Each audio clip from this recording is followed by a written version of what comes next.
ನಮಸ್ಕಾರ. ಇವತ್ತಿನ ಈ ವಿಡಿಯೋ ಅಕ್ಟೋಬರ್ನಲ್ಲಿ ಷೇರು ಮಾರುಕಟ್ಟೆಯಲ್ಲಿ ಭಾರಿ ನಷ್ಟ, ನವೆಂಬರ್ ಎದುರು ನೋಡೋಣ. Calendar month October 2023 worst month ಆಗಿತ್ತು ಇಂಡಿಯನ್ ಹಿಸ್ಟ್ರಿಯಲ್ಲಿ ಸಿನ್ಸ್ ಡಿಸೆಂಬರ್ 2022. ನಿಫ್ಟಿ 50 ಇಂಡೆಕ್ಸ್ ಅಂದಾಜು 2.8% ಕ್ರ್ಯಾಶ್ ಆಯಿತು.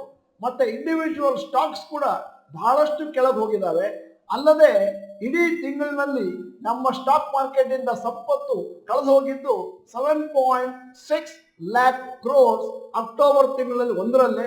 ಮತ್ತು ಎಫ್ಐಗಳು ಅಕ್ಟೋಬರ್ ತಿಂಗಳಲ್ಲಿ 21,680 ಕೋಟಿ ವರ್ತು ಷೇರುಗಳನ್ನು ಮಾರಿಕೊಂಡಿದ್ದಾರೆ.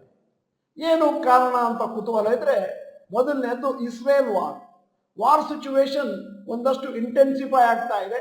ಮತ್ತೆ country of Yemen has join the war with the fight against the Israel. ಆದ್ದರಿಂದ ಇನ್ನು ಮುಂದಿನ ದಿನಗಳಲ್ಲಿ ಮತ್ತೊಂದಷ್ಟು ರಾಷ್ಟ್ರಗಳು ಈ ಯುದ್ಧಕ್ಕೆ ತಾವು ಕೂಡ ಭಾಗಿಯಾಗುವಂತ ಚಾನ್ಸಸ್ ಇರೋದ್ರಿಂದ ಷೇರು ಮಾರುಕಟ್ಟೆಯಲ್ಲಿ ಸ್ವಲ್ಪ ತಲ್ಲಣ ಉಂಟಾಗಿದೆ. ಎರಡನೇದು US bond yield and interest rate. ಅಮೆರಿಕಾದಲ್ಲಿ ಬೇಕಾದಷ್ಟು ಅನ್ಸರ್ಟನಿಟಿ ಇದೆ ಸದ್ಯಕ್ಕೆ. ವೆದರ್ US ಫೆಡರಲ್ ರಿಸರ್ವ್ ಅವರು ಇಂಟ್ರೆಸ್ಟ್ ರೇಟ್ ಅನ್ನು ಜಾಸ್ತಿ ಮಾಡ್ತಾರೋ ಇಲ್ಲ ಹಾಗೇನೆ ಇಡ್ತಾರೋ. ಇವತ್ತು 1 ನವೆಂಬರ್ US ಫೆಡರಲ್ ರಿಸರ್ವ್ ಅವ್ರದ್ದು ಒಂದು ಡಿಸಿಷನ್ ಮೇಕಿಂಗ್ ಇವೆಂಟ್ ಇದೆ. ಆವಾಗ ಗೊತ್ತಾಗೋಗುತ್ತೆ ಇಂಟ್ರೆಸ್ಟ್ ರೇಟ್ ಏನಾಗುತ್ತೆ.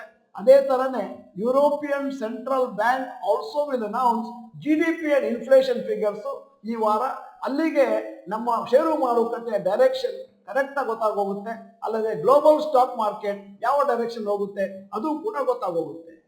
ಇಂಡಿಯನ್ ಮಾರುಕಟ್ಟೆ ಸದ್ಯಕ್ಕೆ ನಿಫ್ಟಿ 19,000ದಿಂದ 19,200 ಒಂದು ತರ ಕನ್ಸಲ್ಟೇಷನ್ ಆಗ್ತಾ ಇದೆ because of various economic and Jio political aspect. ಯುದ್ಧದ ಭೀತಿ ಏನಾದರೂ ಕಮ್ಮಿ ಆಯಿತು, ಅಮೆರಿಕದಲ್ಲಿ ಫೇವರಬಲ್ ಅನೌನ್ಸ್ಮೆಂಟ್ ಆಯಿತು ರಿಗಾರ್ಡಿಂಗ್ ಇಂಟ್ರೆಸ್ಟ್ ರೇಟ್ ಅಂತಂದ್ರೆ ಅವಾಗ ಸ್ಟಾಕ್ ಮಾರ್ಕೆಟ್ ರ್ಯಾಲಿ ಪ್ರಾರಂಭ ಆಗುತ್ತೆ.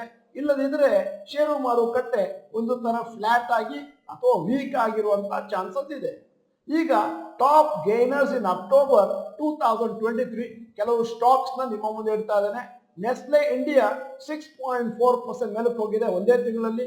ಬಜಾಜ್ ಆಟೋ 5.8, ಕೋಲ್ India 4.1, Tata consumer products 3.4, BPCL 2.9, SBI life insurance 2.9, HCL technologies 2.4. ಮಾರುಕಟ್ಟೆ ಕೆಳಗೆ ಬಿದ್ರೂ ಮೇಲಕ್ಕೆ ಹೋಗಿದ್ದು ಷೇರುಗಳು. ಈಗ top losers in October 2023. UPL -13.7%, Divi's Lab -10.9, Tata Steel -9, Adani Enterprises -8, Tech Mahindra -7.6, Asian Paints -7, JSW -6.9. ಇಂಡಿಯಾದ ಮಾರುಕಟ್ಟೆಯಲ್ಲಿ ಸ್ವಲ್ಪ ನರ್ವಸ್ನೆಸ್ ಇದೆ. ಯಾಕಂತಂದ್ರೆ ನವೆಂಬರ್ ತಿಂಗಳಲ್ಲಿ 5 ರಾಜ್ಯಗಳಲ್ಲಿ ಎಲೆಕ್ಷನ್ ನಡೀಲಿಕ್ಕಿದೆ. ಅದರ ರಿಸಲ್ಟ್ ಏನಾದರೂ ಫೇವರಬಲ್ ಇದ್ರೆ ಮಾರುಕಟ್ಟೆ ಮೇಲಕ್ಕೆ ಹೋಗ್ಬೋದು, ಮತ್ತೆ ಫೇವರಬಲ್ ಇಲ್ಲ ಅಂತಂದ್ರೆ ಕೆಳಗೆ ಬರ್ಬೋದು. ಅಷ್ಟೇ ಅಲ್ಲದೇ ಏಪ್ರಿಲ್ ಮೇ 2024ರಲ್ಲಿ ಯೂನಿಯನ್ ಜನರಲ್ ಎಲೆಕ್ಷನ್ಸ್ ಇದೆ. ಅದಕ್ಕೂ ಕೂಡ ಮಾರುಕಟ್ಟೆ ಒಂದಷ್ಟು ರಿಯಾಕ್ಷನ್ ಅನ್ನು ಈಗಲಿಂದನೇ ತೋರಿಸ್ತಾ ಇದೆ. ನಿಫ್ಟಿ 50 ಇಂಡೆಕ್ಸ್ ನ ಕನ್ಸಿಡರ್ ಮಾಡಿದ್ರೆ ಕಳೆದ 2 ವರ್ಷದಲ್ಲಿ ಆಲ್ಮೋಸ್ಟ್ 0% ಮೇಲಕ್ಕೆ ಹೋಗಿದೆ. ಮತ್ತೆ ಇದೇ ತರನೇ ಕನ್ಸಾಲಿಡೇಷನ್ ಆಗಿ ಎಂಡ್ ಆದ್ರೆ ಮತ್ತು ಪಾಸಿಟಿವ್ ಬ್ರೇಕ್ಔಟ್ ಆದ್ರೆ ಅವಾಗ ನಿಫ್ಟಿ ಒಂದು ದೊಡ್ಡ ರ್ಯಾಲಿಯನ್ನು ಕಾಣಬಹುದು. ಈಗ ನಿಮ್ಮ ಮುಂದೆ ಇನ್ನೊಂದಷ್ಟು ಅಂಕಿ ಅಂಶಗಳನ್ನು ಇಡ್ತಾ ಇದ್ದೇನೆ.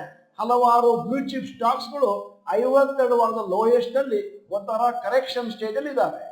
ಮೊದಲನೇದಾಗಿ blue chip stocks near 52 weeks low. Asian paints 52 weeks low 2,686, ಇವತ್ತಿನ ರೇಟು 2,942. ಕೋಟಕ್ ಮಹೀಂದ್ರ ಬ್ಯಾಂಕ್ 52 ವಾರದ low 1644 versus 1727. HUL 2,393 versus 2,472. Reliance industries 2,180 versus 2,302. Wipro 352 versus 382. TCS 3,070 versus 3,343. HDFC bank 1,460 versus 1,473. Dabur 504 versus 517. ಹೂಡಿಕೆದಾರರ ಆಸೆ ಏನು ಅಂತಂದ್ರೆ ಅಕ್ಟೋಬರ್ ತಿಂಗಳು ಬಹಳ ಕೆಟ್ಟದಾಗಿತ್ತು. ನವೆಂಬರ್ ತಿಂಗಳು ಚೆನ್ನಾಗಿರಬಹುದು. ಆದರೆ ಸದ್ಯದ ಮಟ್ಟಿಗೆ ಸೆಂಟಿಮೆಂಟು ಅಷ್ಟೊಂದು ಪಾಸಿಟಿವ್ ಆಗಿಲ್ಲ. ಮಾರುಕಟ್ಟೆ ಕನ್ಸಲ್ಟೇಷನ್ ನಡೀತಾ ಇದೆ ಇನ್ ಎ ನ್ಯಾರೋ ರೇಂಜ್. ಈಗ ನವೆಂಬರ್ ನಲ್ಲಿ ಏನಾಗುತ್ತೆ ಅಂತ ಕಾದು ನೋಡಬೇಕು. ಈಗ ಈ ವಿಡಿಯೋದ ಕೊನೆಯಲ್ಲಿ ನಮ್ಮ ಸಮೀಕ್ಷೆಗಾಗಿ, ನಿಮ್ಮ ಅಭಿಪ್ರಾಯ ಸಂಗ್ರಹಣೆಗಾಗಿ ಒಂದು ಪ್ರಶ್ನೆ ಕೇಳ್ತಾ ಇದ್ದೇನೆ. ನವೆಂಬರ್ ತಿಂಗಳಲ್ಲಿ ಮಾರುಕಟ್ಟೆ ಹೇಗಿರಬಹುದು? ಪಾಸಿಟಿವ್, ನೆಗೆಟಿವ್ ಅಥವಾ ಫ್ಲಾಟ್ ಅಂತ ಟೈಪ್ ಮಾಡಿ.